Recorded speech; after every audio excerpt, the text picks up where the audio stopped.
Hello YouTube, Red to Green here again with another recap. Today is January 25th, 2022, and what a boring day. I was yawning. I yawned 10 times in 10 minutes, so one yawn a minute. It was boring. We had couple halts here and there. I think we had one halt. What was the stock we had halt on? I believe the stock was TKLF.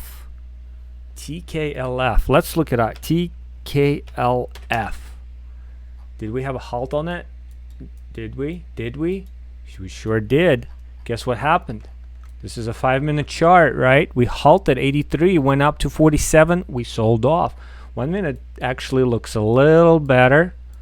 And if you trade halts, you know the stocks, right? Usually you have a first halt, higher resumption, signifies strength. Not in this case. It did pull up about what, 50-60 cents off of that halt, 80, so 90 to 50, 60 cents, 63 cents, and then it sold off. Usually you see that break higher and kind of hold maybe another halt, but again the market is weak, so you had to be fast here. And I know some people traded it and they were successful, they capitalized on it. You had to be really fast on this because the resumption was high and the kind of, you didn't see that surge in momentum right away. You had to really be lucky and get in at that spot where you either had to have a good fill and you kind of hold on to it a little bit to get out at that 50 cent. If you feel it was at 23, you get out at 50, at 30 cents. So there were opportunities. I believe the fill overall, I used very small share size on it because I was not confident. So my fill was really good on it, and I got out not so good because I got out was a 10-cent profit or maybe 7-cent profit. I believe my fill was at 23. I got out at 37 or something. So it was a small share size, not a lot of gain, and I believe I also lost previously on that small share size. So it was very like choppy, and it's one of those you either hit it or you miss it. That's the type of trade it was. So some people made it, some didn't. Some people lost money, some made.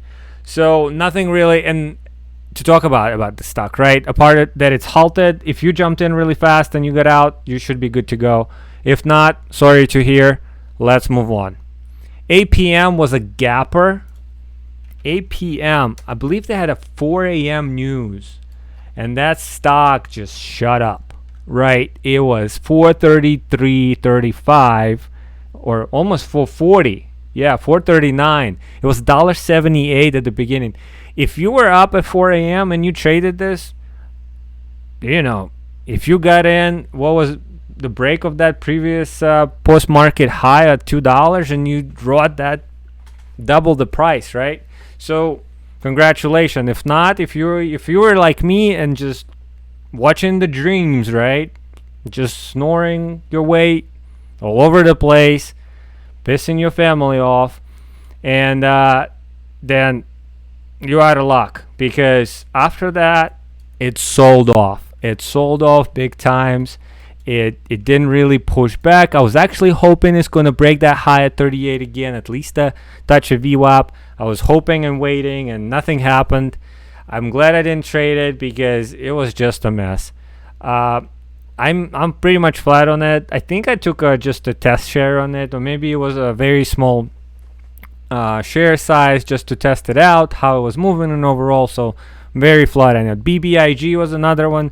BBIG was actually a little painful for me because I missed the initial move, and I actually started to trade the second leg up, and I was not successful at all on this. I started to lose money, and I just kind of decided, hey, I'm gonna leave it alone.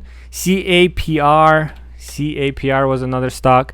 I am up $5 on it. There were a couple opportunities on breakouts. I believe 1 minute breakouts initially around 9 or 10 o'clock. Yeah, it was something before it sold off. I was fishing for this area to break the 320. And I was literally just scalping maybe 1 cent to 2 cents, and thank God for good fills. And that's how I'm just barely green off of it. CKPT, that was another stock, and it's very similar to CAPR. Not a lot of holding, right? The red to green was good.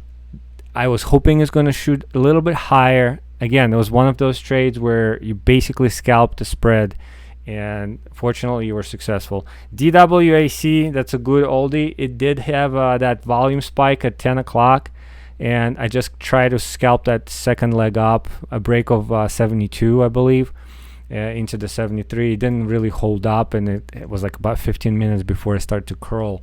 And I did trade very small share amount, $7, $8 up. Again, this is just very flat trades, right? EXTN, that's the next thing I traded.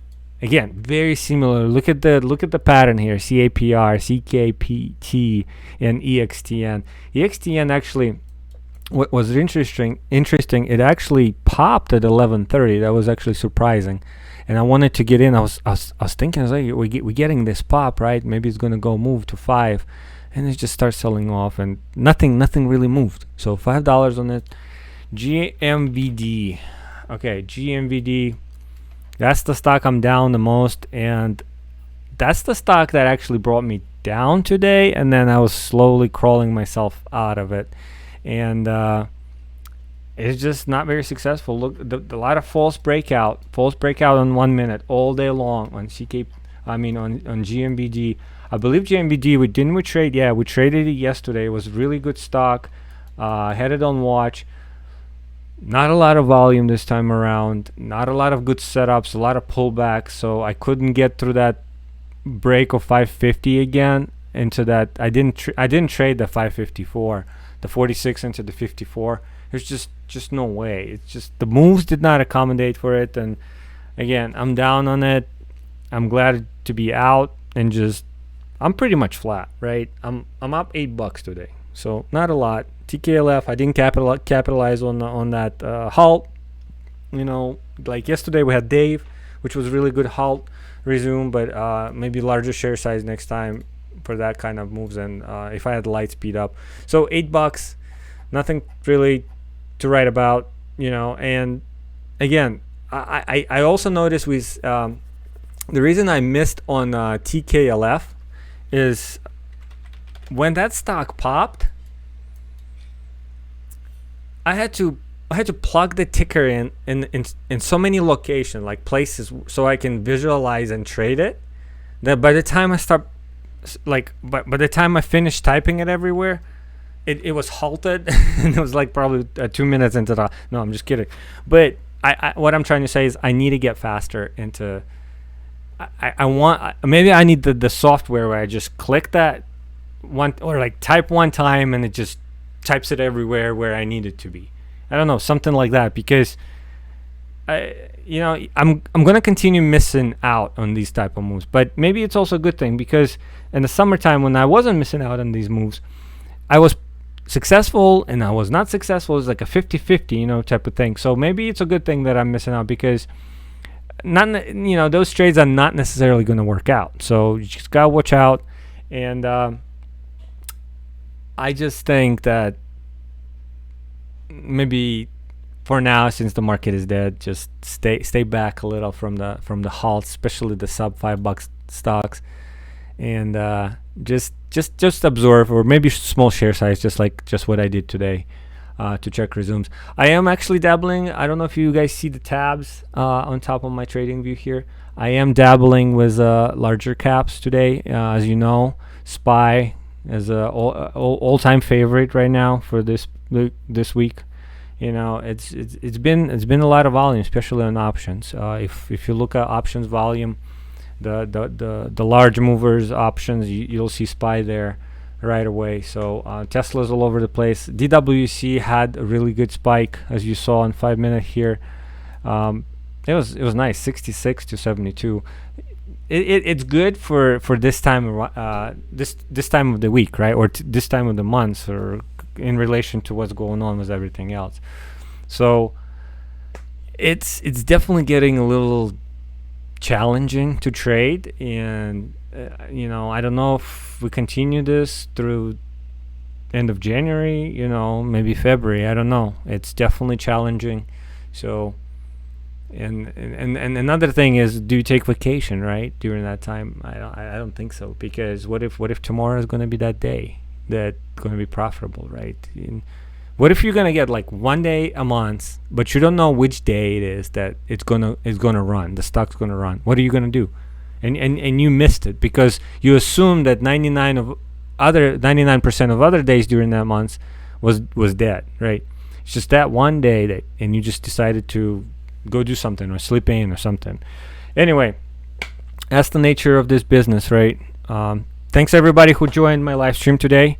I appreciate it, everybody.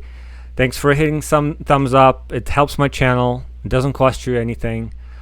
Check out my Twitch channel as well. I'm definitely going to be focusing more on that because it's very interactive and entertaining, I feel like, and it's a lot more flexible than YouTube. So I don't know if I want to shift my gears there.